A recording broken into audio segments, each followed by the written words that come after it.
decision whether you want to join or not.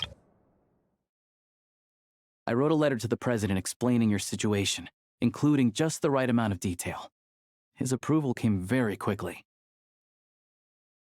Of course, it's still your decision whether you want to join or not.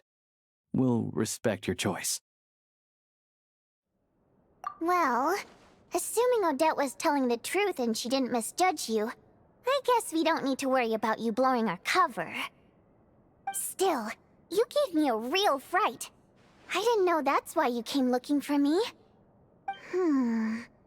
So, that stuff you said about admiring my performance, was that just because Odette was here? Did you actually mean it? Now you're talking. That's what I like to hear. Anyway, let me give you a quick rundown of how things work.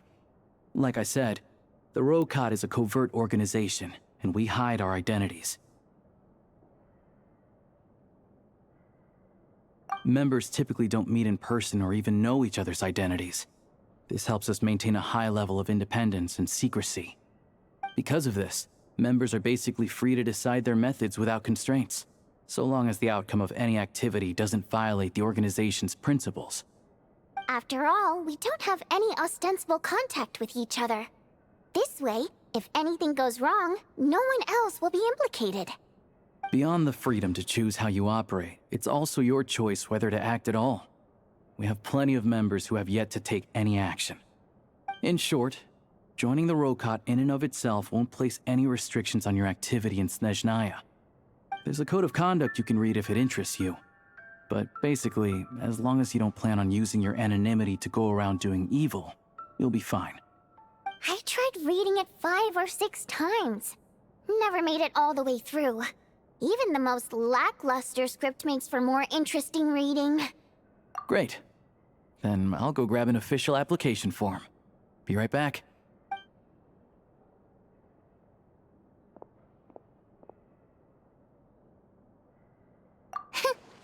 Well, Alosha has this pet dog, you see. His name's Tagarin, and this one time, Alosha brought him backstage. Tagarin took quite a liking to me, so I played with him for a little bit and fed him some treats. Then, the Rokot was out on a mission one day, and even though we were all in disguise, Tagarin recognized me right away. Just a coincidence, really. We didn't report it to the higher-ups, though, to avoid dealing with the fallout. Like my job at the theater, for instance. I really needed to make ends meet. By the way, what were you complaining about just before we came in? Did everything go okay with Chuganov? Everything did not go okay. That's why I was so mad. I tried to make some small talk with him before I went on stage to fish for intel about the Iskra manufacturing plant. But he wouldn't take the bait.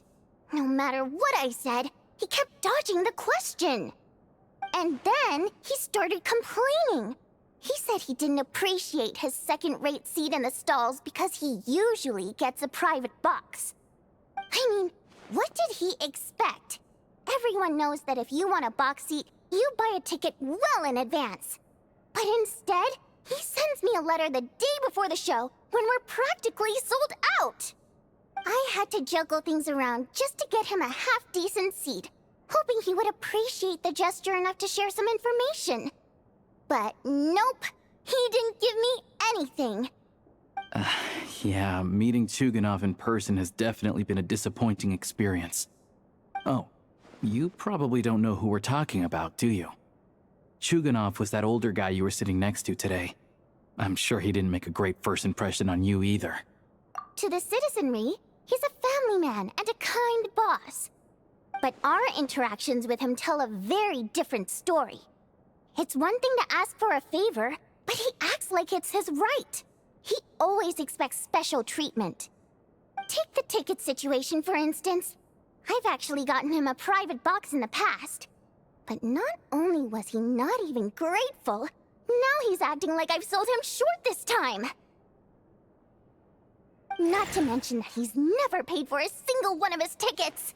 And another thing, if he's such a big family man, why doesn't he bring his wife and daughter to see the show once in a while? I've never seen them here, Not even once. Calm down, Vodyanitsa. If you won't do it the easy way, we'll have to try the hard way. But first things first. Here's your application form. Go ahead and fill it out.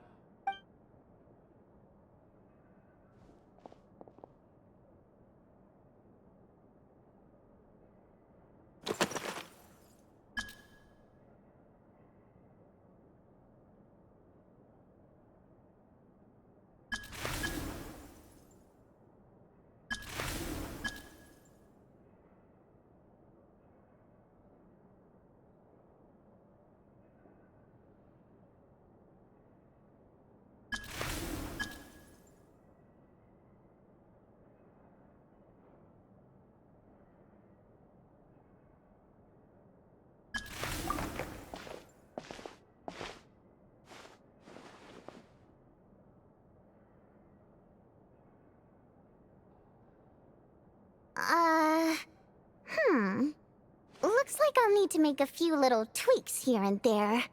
But other than that, you're good to go. We'll hold on to this for you. All right. Now that we're officially Rokot comrades, I can tell you. Chukhanov is the target of our current operation. Recently, we've done some recon work at the Iskra manufacturing plant, which pretty much confirmed that their energy consumption is way beyond the legal limit. All we need now is some direct evidence to present to the Vetcha, so we can demand that they shut the plant down. That way, the Kresny Crystal can be allocated to where it's needed most. I was hoping he might let slip during one of our chats, but he's too tight-lipped. We'll have to find another way. I'm meeting another regular theater goer tonight, Mitya. But Valeri's here too, and he's probably looking for Mitya, so he may end up being a no-show. Don't you worry. He must know how to dodge Valeri, or he wouldn't be showing up on time for every performance. Mitya is a renowned energy expert. Although we can't get any direct evidence of the excessive energy consumption at the plant, we can accidentally let the information slip to him. The authorities should take someone like him seriously. So if he starts raising questions about energy use at the Iskra manufacturing plant, there will be a proper investigation. Also, we're not allowed on site, but he has clearance. So all we need is his cooperation. Yeah, so that's the other thing we're trying to figure out. Though I think we're far less likely to make any progress on that front. Still, I hear that Mitya is a bit of a chatterbox. So, who knows? Maybe if we catch him in the right mood, he'll let something slip. What do you think? Sound like something worth your time? Okay, in that case, you guys find a seat somewhere nearby. Pretend you're a couple of buddies there to eat, and keep your ears peeled for useful information. He's a huge fan, so I doubt he'll have his guard up around me. But you two need to be convincing. If he suspects anything at all, he might stop talking. Sure. Don't worry. We'll make a believable pair of buddies. Perfect! You've sold me already. Now, help me tidy this room up a bit before we head out. Okay. What needs tidying? Everything!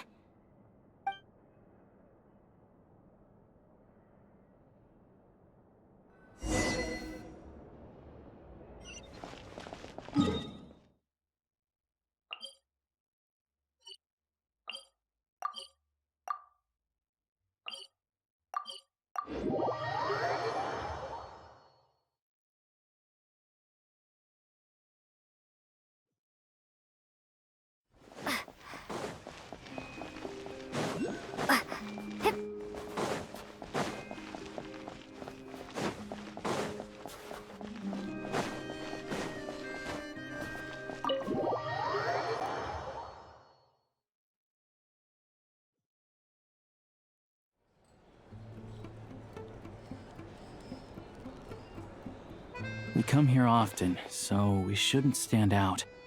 Let's sit here. Now, it's up to Vodyanitsa. Let's see how the conversation goes.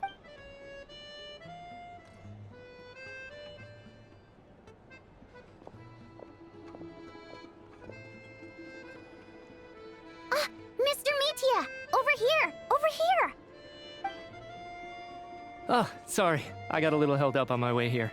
Now we have even less time than we planned. Go ahead and order some snacks and drinks, whatever you like. Let me see. According to my schedule, we still have 25 minutes left. You're really pressed for time today, huh? I was imagining this would be a leisurely chat. If you'd prefer, we can always reschedule for another afternoon when you have more time. No need. Getting to meet the lead singer is a very precious opportunity for me. I'm not about to pass it up. I've already had to decline your invitation several times because our schedules rarely align. If I don't grab this chance while it's here, who knows when the next one will come around? Well, it's very kind of you to make time just for me. I'm not too sure, to be honest. But Snezhnaya is full of weird and wonderful things like that, so people tend not to bat an eye. I'm sure the same will go for the Eye of Grey and Paimon. The reason I invited you out for tea and a chat today was to get some feedback from a true fan of the theater. Well, I genuinely have nothing bad to say. No matter how many times I hear you sing, it never gets old. It always seems fresh and new somehow. Maybe it's because the more times I listen, the more details I notice. Or maybe you simply improve with every performance, delivering it better each time. Thank you! I'm delighted to hear that! Could you give me any specific examples? Oh, yeah. The piece you sang today, for example. Beneath the Frozen River? Hey, what's with you? I'm just praising a good performance. I always used to find that such a bleak and lonely song. But the more you listen, the more you realize that it's not as cold and nihilistic as it appears. When you really dig down into it, there's a certain level where you're surprised by the emergence of hope. Wow, I'm impressed. I didn't expect you to pick up on that. Actually, I only tried out that angle after talking with a composer. Still, Beneath the Frozen River wasn't on today's program. Oh, really? But it's a classic. You sing it every time. Almost every time. Oh, well then. Let me say a few words about that other all-time classic, Flying in the Wind from the Mountain Sparrow. I didn't sing that one today either. My voice wasn't quite up to it, so I switched it out at the last minute. Oh, but, Sorry, Mr. Mitya, but you were at the theater today, yes? Of course I was. Remember? I said hello to all the troupe members before the show started. You, Odette, and the others. So what did Odette sing today? Elegy of the Snow-Winged Goose, of course. Correct. I see. I see. You find my singing boring, don't you? That's why you don't remember a single song. Looks like I'll need to cut a few from the program next time. No, that's not it. I swear. All right. I'll be straight with you. I'm sorry. My mind was wandering as you took the stage today. I enjoy watching your shows because the exquisite performances stimulate the mind. It always sparks some inspiration for my... So, whenever I get stuck at work, I come to the theater for a change of pace. Odette's dance during the elegy of the Snow-Winged Goose today was simply incredible. It got me wondering what she's been going through recently. That look of sheer defiance in the face of utter tragedy? It was so inspiring. I started scribbling in my notebook right away. Not that I made a ton of progress in the grand scheme of things, but I still think it was productive. By the time I snapped out of it, the entire show had finished. So what you're saying is, you didn't listen to my singing at all? Unfortunately not. I'm sorry. I don't know which is more disrespectful. The fact that I don't always come for the show itself, or the fact that I missed your performance. Seems like things are getting a little awkward. Mitya just stepped into a conversational minefield. If there's one thing Vodyanica doesn't like, it's people who show disrespect for her performance. This meeting was so hard to set up. Don't tell me it's already falling apart. It's fine. I suppose this is affirming in its own way. At least, it shows that our performance really touches people's hearts, right? Don't let it bother you. It certainly doesn't bother me. She's showing a lot of restraint.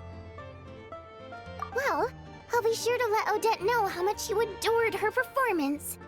Please don't say that. I always love your performances too. It's just that inspiration struck at the wrong time today. I'm usually all ears. I know, I can tell. That's why I value your opinion.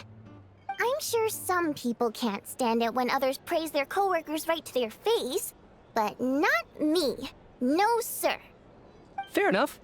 I still feel kind of bad though. But you know what I really can't stand?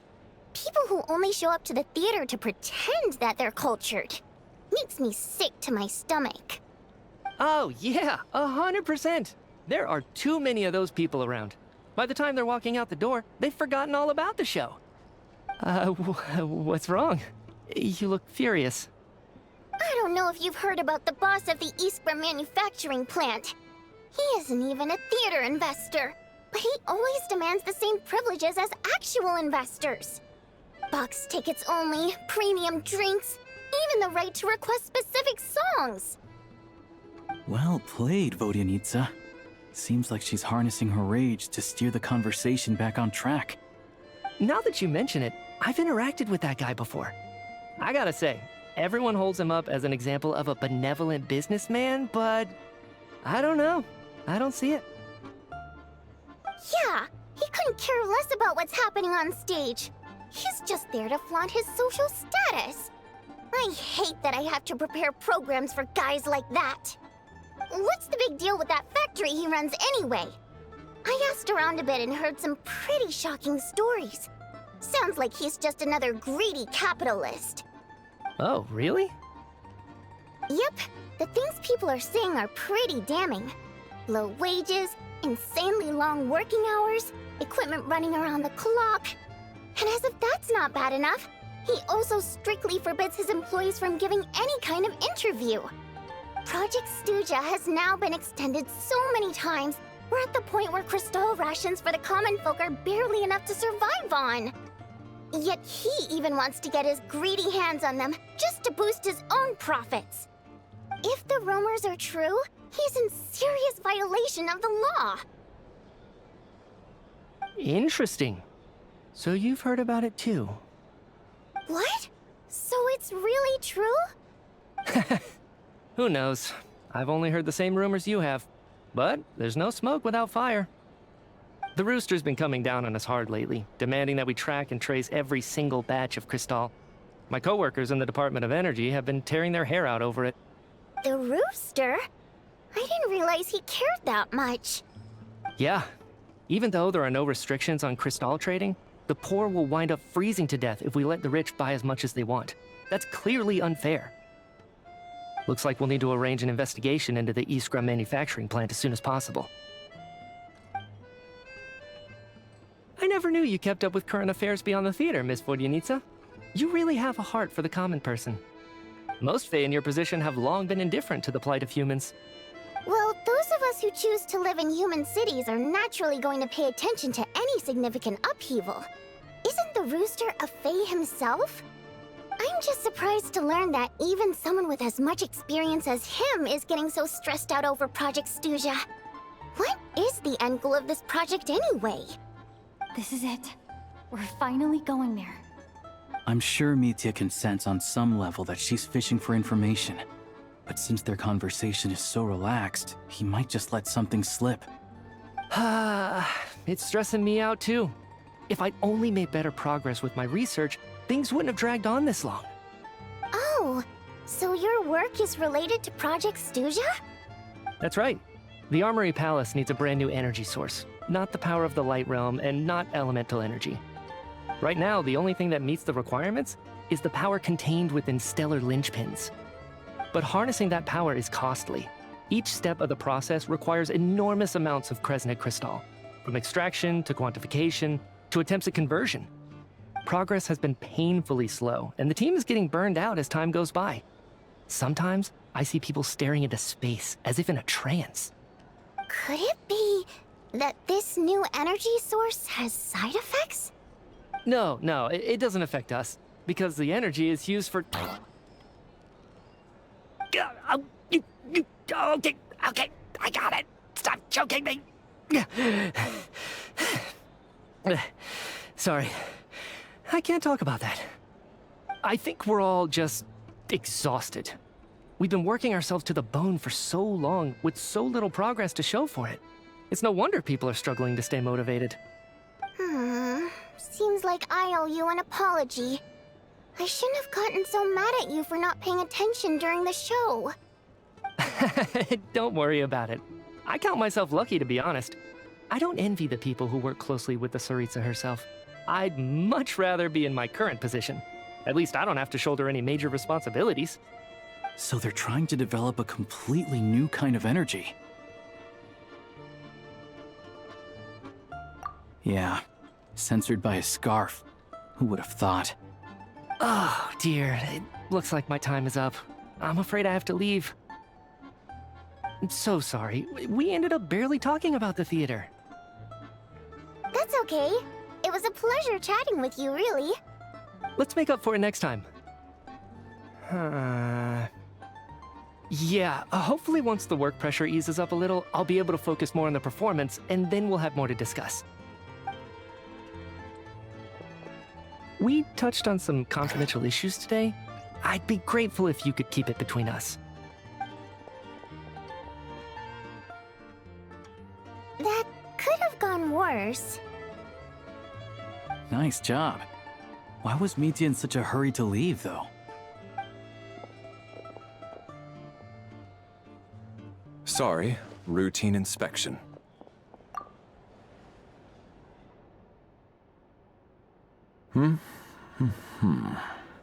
Okay, let's go. So he wasn't rushing to get back to work. He must have calculated that Valeri would find him here in exactly 25 minutes. That's frighteningly accurate. One of the main duties of the Special Assignments Battalion is to ensure that important figures stick to their schedules. All right, time for us to get going too. Excuse me, check please. We'll settle our check too, then. Oh, hello there. Mr. Mitya paid the check before leaving. He also asked me to pass on a message. He said it was an honor to share his tea break with Miss Vodyanitsa and her two friends. Wait, So he knew we were here all along? This raises a lot of questions. Did he deliberately mention the new energy source so that we'd overhear it? Maybe his work isn't confidential after all. Maybe the key here is the purpose of this new energy. I guess that's the next thing to look into.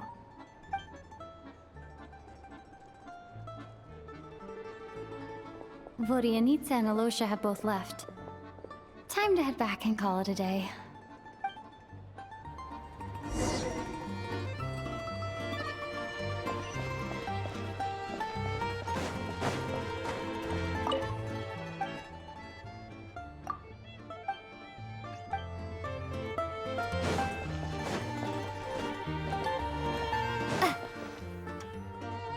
You're back! Here pretty early today. Paimon was just gonna mention that. After she woke up today, Paimon felt like her temperature was completely back to normal.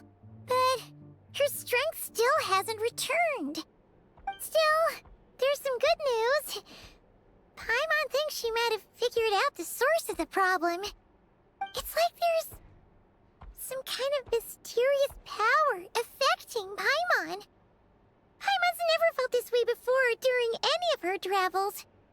She only started feeling this way since we arrived in Snezhnaya. That's right. The Armory Palace needs a brand new energy source. Could that have something to do with this? What is it? You're making that face again. You know, the one you get whenever you have a light bulb moment?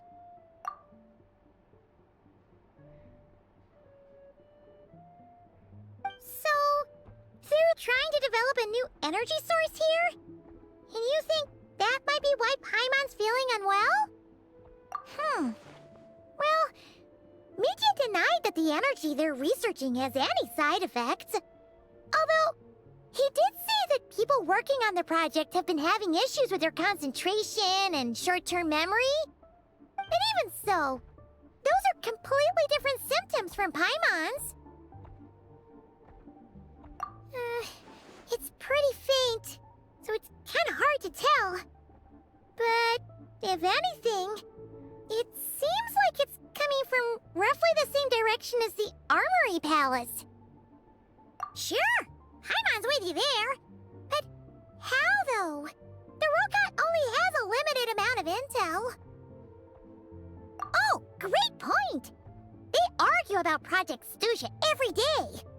If we could sit in on one of their sessions, we might pick up some new leads. Good idea! Oh yeah, while you were out, Paimon tried all the yummiest looking desserts in the Potpourri restaurant. This one seemed right up your alley. So, Paimon saved some for you. Come try it once you finish writing your letter.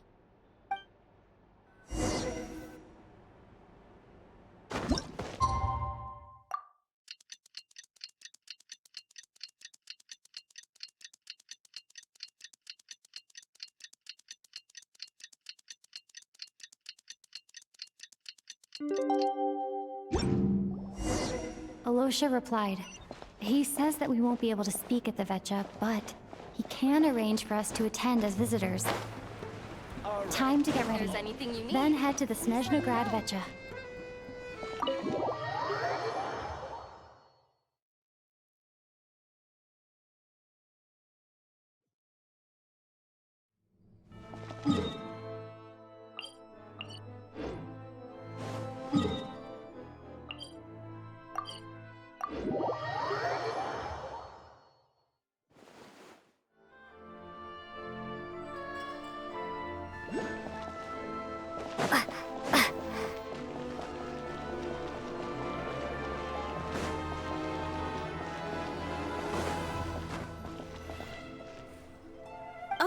Miss Vodyanitsa, prima donna of the Korolievsky troupe.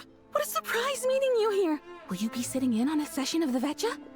Sorry, I'm not taking interviews today. Oh good, you're here. The session's about to begin. Let's get inside. Please wait, Miss Vodyanitsa. Could you introduce me to your new friend?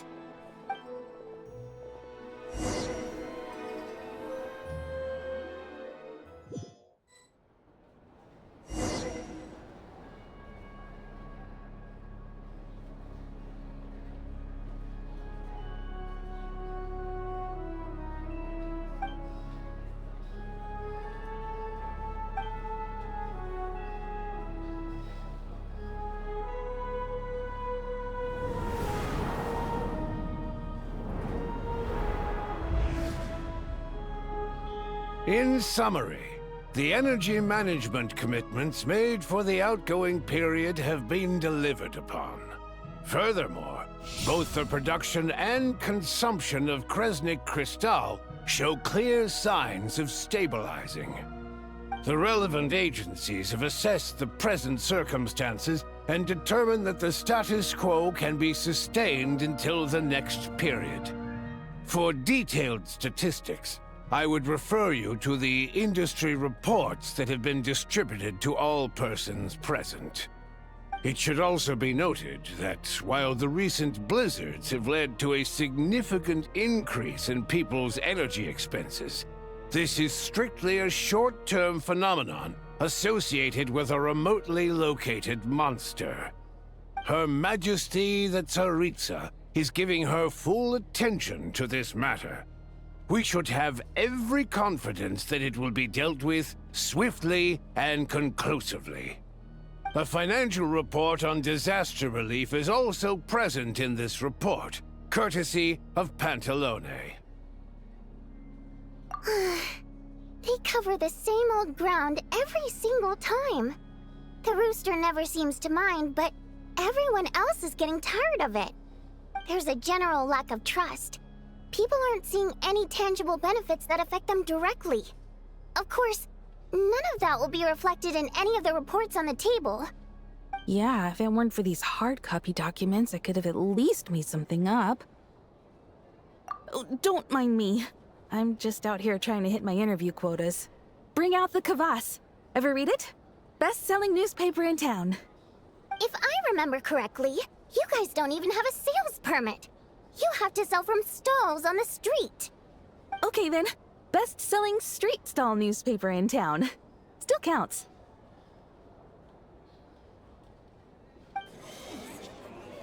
Order! We will now open the floor to the representatives. If there are no further substantive issues to discuss, we will then proceed to a vote on this motion. Snezhnaya has a long tradition of treating members of the Fatui armed forces and their dependents favorably. But recent surveys shows that Fatui families in remote areas have access to 15% less crystal than the average civilian family in Snezhnograd. It's been said many times before, but it bears repeating now. There needs to be a clear and consistent rationale behind how crystal is allocated, or we will soon face immense public backlash. Perhaps you wouldn't need to keep repeating yourself if you would hear me out for once. I say again, true consistency exists only in principle. In the real world, fairness is relative. You appear to treat resource allocation as a simple function of production and population. So what about when the equipment used in production breaks down? Have you factored that into your equation? And do you even know how long it's been since Snezhnaya last conducted a census? If I knew the answers to questions like that, I'm sure I'd be a very wealthy man. And I doubt I'd be going by child. I'd like to bring the focus back to the specific issue I raised. Or do you wish to deny that favorable treatment for Fatui dependents is our long-standing policy? It's easy to be a critic when there's no accountability. That seems to be a running theme in the anti-Project Stuzha cohort. Defeat the ringleader and all other problems will magically resolve themselves. That's what they seem to think. But in case you aren't aware, not one jot in my report would change whether Project Stuzha continues or not. So you have no intention whatsoever of finding a solution to this problem? On the contrary, I'm the only one here who ever brings solutions. Child opened by speaking up for the armed forces. Regrator struck back with style and a war of words ensued.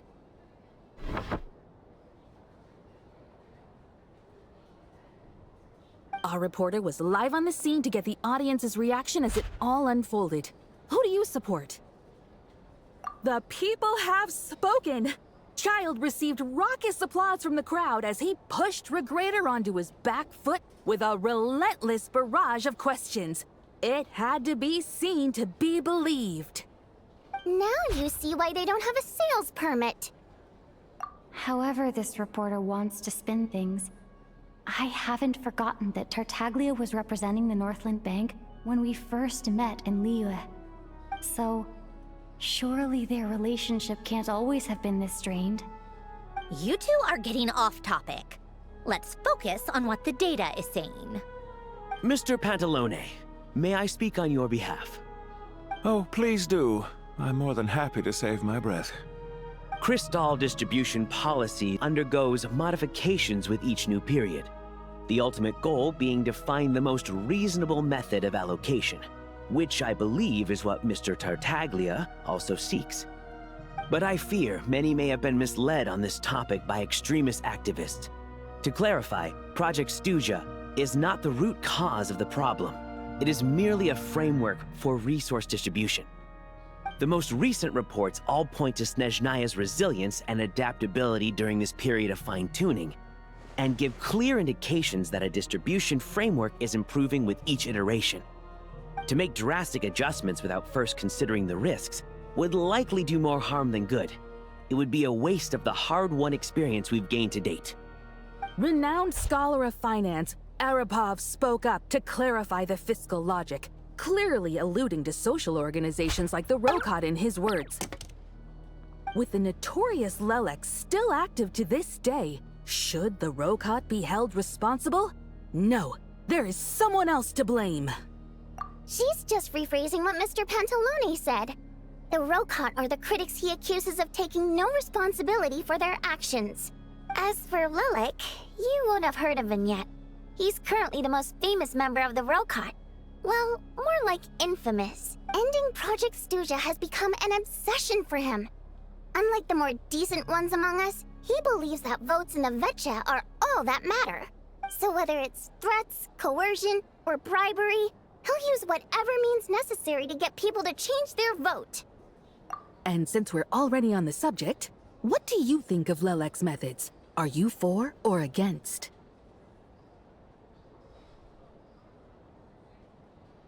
Despite a handful of detractors among the audience, the people overwhelmingly support Lelek. We stand with Lelek! At least someone here wants to take this discussion seriously. I've been considering that issue myself. What you really need is more precise regional data, right? I think it would be easiest to let the Fatui handle it, since they're already in charge of Crystal shipments anyway. We may as well get them to collect some data while they're at it. Whatever you need, you can ask the Fatui to look into it for you. In terms of supervision, I think the Druzhna would be a good fit. I had hoped to discuss this with Miss Vesna, but sadly, she's not present. I will be happy to take a note of your suggestions and present them to Commander Vesna for a decision upon her return. The Commander has always taken a keen interest in Project Stuzha. However, given the Druzhna's demanding workload, I'm afraid it may prove difficult for them to provide any practical support. Let us refrain from jumping to conclusions until a concrete and actionable plan is in place. My apologies, Lord Rooster. There are numerous issues to address here, including manpower, time sensitivity, and reporting lines. Nevertheless, I support drafting a proposal. Follow the usual procedure, and it can be raised as a new motion for all parties to evaluate at the appropriate time. In that case, I'd like to share one thought before the proposal is drafted.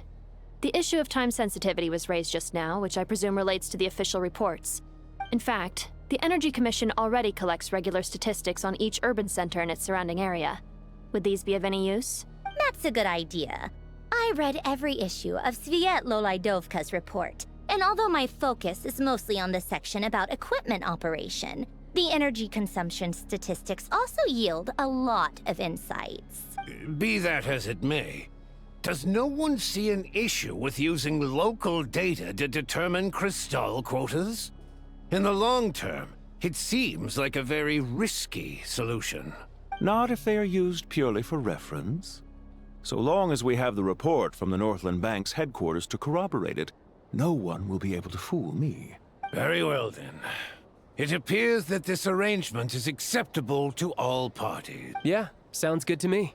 The members reached a provisional consensus on the issue of improving treatment for Fatui soldiers.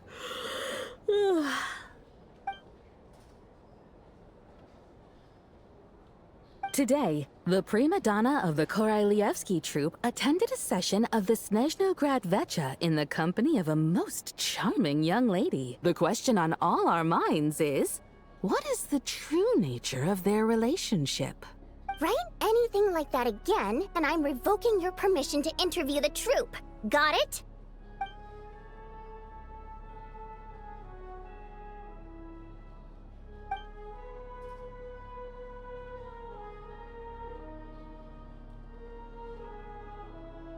Now then, if there are no further contributions from those present, we shall proceed to the final vote. Hey, check it out! What made him vote against? Why now?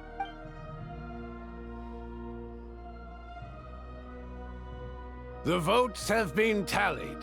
Those in favor of continuing Project Stuzha total 61%, securing a clear majority. That was too close. The margin has shrunk yet again. Chuganov was a huge loss.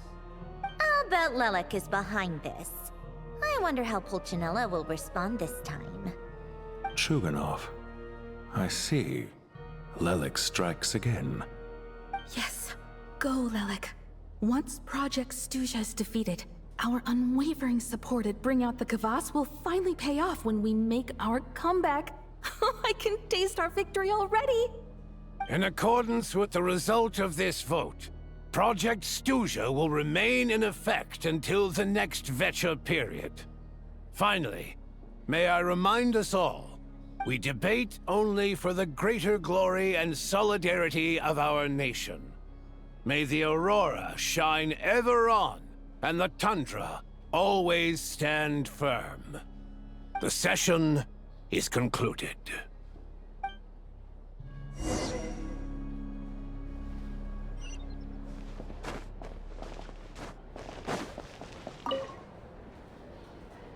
I have to say, I really wasn't expecting Chukhanov to vote against Project Stuzha. Well, in principle, Snezhnaya's business and political elites ought to be the ones least likely to oppose it. As we heard, Project Stuzha is basically just a resource distribution framework that requires everyone to cut back during the winter. But even if the policy got cancelled, the Tsaritsa's energy needs wouldn't suddenly go down. The extra demand from the public would have to be filled from somewhere. So logically, the factories would have to take the hit. I got a letter from Mr. Mitya just before today's session. He said he's confirmed that there are issues around overtime and excessive energy consumption at the Iskra manufacturing plant. In a situation like this, once the Rooster receives the report, he'll order the factory to halt production and submit to an investigation before issuing a penalty. But that's a week-long process, and thus didn't make it onto the Vecha agenda this time. I don't think he suspects anything so far. Exactly. And as you know, he's a very selfish person. I was originally gonna try and flip him after he received notice of the official sanctions. My plan was to convince him that the whole thing was completely unfair. Rather than just sit back and take the hit while his factory stopped production, he'd be better off voting to end Project Stuzha. At least that way, no one else would be able to make any money either, because all the factories would suddenly have more limited energy to work with. But now, he's already voted against it, which means someone must have used more forceful means to change his vote. Just like with everyone else who flipped. Yeah, no one knows why Lilac is so obsessed with ending Project Stuzha, but by the looks of it, he's inching closer and closer to success. Lelek must have strong motivations, given how he'll stop at nothing to achieve his goal. Maybe he knows the full truth of Project Stuzha. Maybe my next step should be to focus on him. All right. What are your plans for the rest of the day? Shall we head out? Hey, comrade. I noticed you were here during the debate. I didn't take you for a political enthusiast. Greetings, Harbingers. I just happened to have some free time today, and my new friend here thought it might be fun to check out the Vecha. Ah, Odette must have introduced you. Looks like you two are getting along pretty well. I'll leave you to catch up. I should head back to the troop. Sure. Break a leg and all that.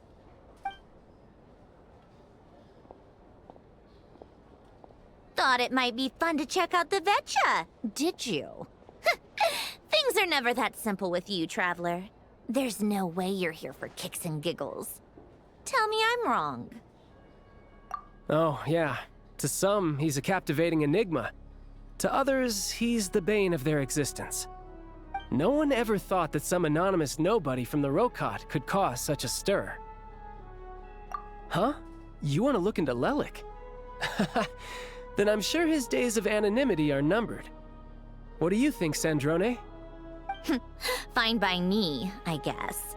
If the Traveler actually manages to expose Lelik, it'll be doing Pulcinella a favor. In return, it seems fair to let her in on what we've learned so far. My thoughts exactly. Sharing is caring, after all. Head back to Glupov and grab the files on Lelik.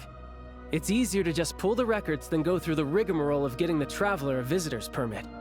As you command, child, sir.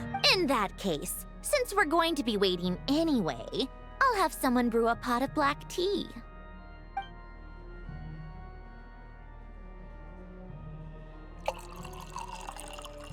One common thread among the many incidents Lelik has been involved in is that the victims are all too scared to share any real information about him. Clearly, he must have threatened them in some way. His modus operandi is to silently infiltrate the scene and leave a threatening letter behind. But neither the letters nor the crime scenes ever yield any clues to his identity. So all these files have to offer are short statements by the people affected. They don't give us a lot to go on. If nothing else, it shows we're dealing with a trained professional who's versed in counter-surveillance. Yes, and to that point, he often strikes in highly secure locations. The victims are high-ranking and influential people who take their personal security very seriously. Somehow, Lelik slips right into their rooms without making a sound. There's never any eyewitnesses, nor the slightest trace of a break-in. If he can get in and out undetected, it means he can strike without warning. Not that that's ever happened so far, but the thought is enough to scare these people sleepless. It's hard to believe that a human being could pull this off flawlessly every time, so they switched the focus of the investigation to Faye. Unfortunately, no one's found anything yet. Careful, don't underestimate me. Although truth be told, I'd probably find it hard not to blow my cover. Direct confrontation is more my style. We haven't ruled out the possibility of Lelik being human. It's just, there can only be a handful of people in all of Teyvat who'd fit the profile. Faye, on the other hand, plenty would have the ability, but few would have the motive. No, not as strong as me. You'll never find the culprit with criteria like that. Let's go with a little weaker than me. Oh, you hit me right where it hurts. I'll admit, he's strong and meticulous. But can we at least limit this to candidates who have something to do with Snezhnaya? She's just trying to find a reference point. Stop getting fixated on who's stronger than who. But that's the most important thing. In my opinion, anyway.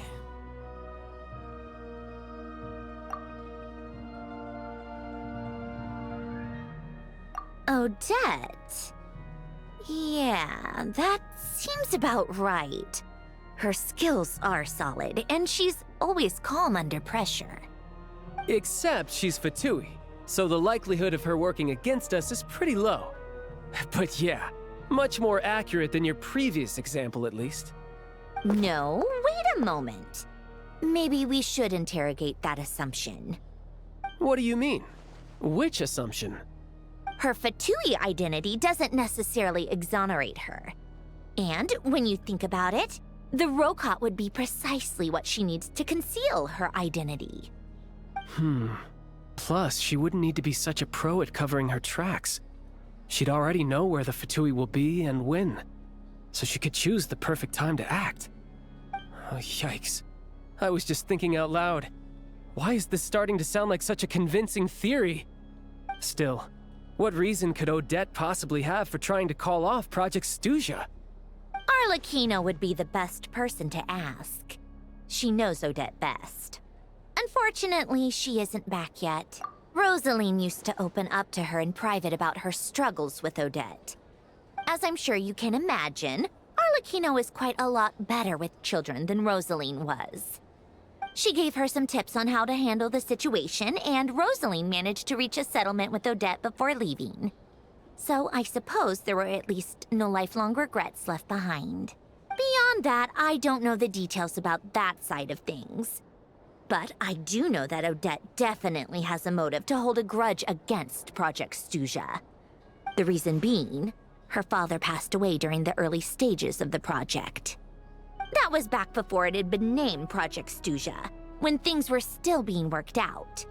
But in essence, it's remained the same ever since. Huh. The more you know. Rosaline was always so self-centered. I never understood why she started paying so much attention to Odette. Is that such a surprise? If you cast your mind back, you may remember that Rosaline and I weren't exactly close. We had tea together a few times, but that was about it. Odette's past is no secret. Her father was a fatus and her mother was a very famous ballerina. On the surface, it looks like she followed right in her parents' footsteps. But the truth is quite a different story. After her father passed away on a mission, her mother was overcome with grief. She broke her leg during a performance and could never dance again. Odette was only interested in ballet at the time, but this tragedy left the family with both breadwinners gone. They could barely make ends meet. Per Capitano's policy, family members of Fatui who died in the line of duty had to be appropriately accommodated and provided with adequate assistance. So, regardless of how Rosaline may have felt about it, it fell to her to resolve the issue of Odette's family's livelihood. In the end, the solution they agreed upon was to have Odette join the Fatui. Right, because the alternative would have been a one-off compensation payment, I guess. In that sense, joining up was definitely the better option. Still, she must have had mixed feelings about it, right? If she doesn't even like the Fatui. It's just a theory, a possibility. But as a motive for Odette to become Lelik, it holds up. That said, I have no idea where Odette's head is at right now, or what her conflict with Rosaline was about. Plenty of people were on bad terms with Rosaline. I have no intention of trying to figure it all out. Yes, but there's not much point in discussing that now. Yeah, back to Lelik. Since our investigations so far have turned up next to nothing, we've got nothing to lose by trying a new angle. Funnily enough, Tonya and I had actually made plans to go to the theater tomorrow to watch Odette's rehearsal. Unfortunately, thanks to this Lelik situation, I'll be stuck working overtime again. Which means you can go in my place. No point wasting the ticket. Plus, you'll get to meet Tonya. Spirit Seeker. Quite the classic ballet. It was passed down through Odette's mother's family for generations, though it hasn't been performed in years. But Odette's been practicing it diligently, and it's finally ready for a return to the stage. Excitement is through the roof. Tickets for the official performance sold out long ago. Tonya's excited for it too. She's desperate to see it no matter what. Personally, it's not really my kind of thing, but since she's my little sister, I had to figure something out. I've actually seen it several times before. The story's pretty straightforward. The lead character follows a trail of clues left behind by a spirit, gradually recovering her memories along the way. It's a tale of love and regret. So not exactly reinventing the wheel, at least by today's standards. But when that classic melody kicks in and the lead character begins to dance, it always gets me. It really is beautiful. Not an easy dance to do justice to, though. I know it's always been Odette's dream to perform this piece, but I'm not sure she's really ready. In that case, I think that even if she is Lelik, we should wait until her performance is over before we respond. I'll let you take it from here, comrade.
You made a ton of progress today. It's good that everything's going so smoothly. Next step is to head back to the theater and get a clear answer from Odette. Either way, Paimon doesn't get the sense that she's a bad person. Sure, she might have done some pretty extreme things, but Paimon bet she has her reasons. Maybe this is going too far, but like, with everything she's managed to do so far, wouldn't it make more sense in theory to be even more, you know, heavy-handed? Why leave a letter when she could, well, we know there are plenty of other ways to keep people in line, right? The point is, she could have gone further, but she didn't. So, if it is her, she's got some principles at least. Yeah! Well, all you can do is follow the facts wherever they lead. No change, really. But that thing Paimon told you about yesterday? Paimon feels like she can sense it more clearly now. Hearing you talk about your day makes Paimon itch for an adventure. If only she could be there with you so we could experience it all together.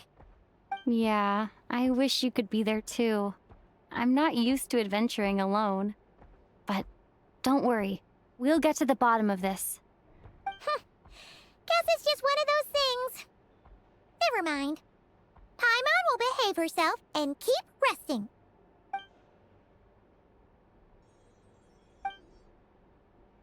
If Odette is Lelek, she may well have inside information on Project Snezhnaya. Her father was involved with the project's early implementation and tragically died in the process. Now, she's dedicated herself to bringing it to an end. It's hard to imagine she could have gotten this far without knowing anything at all about the Tsaritsa's true intentions. When she spoke to us as a member of the Fatui, how much did she let on? And how much was she hiding? Only time will tell. Maybe tomorrow everything will be answered. Hey look! It's snowing! Could be a tough day ahead. Make sure you wrap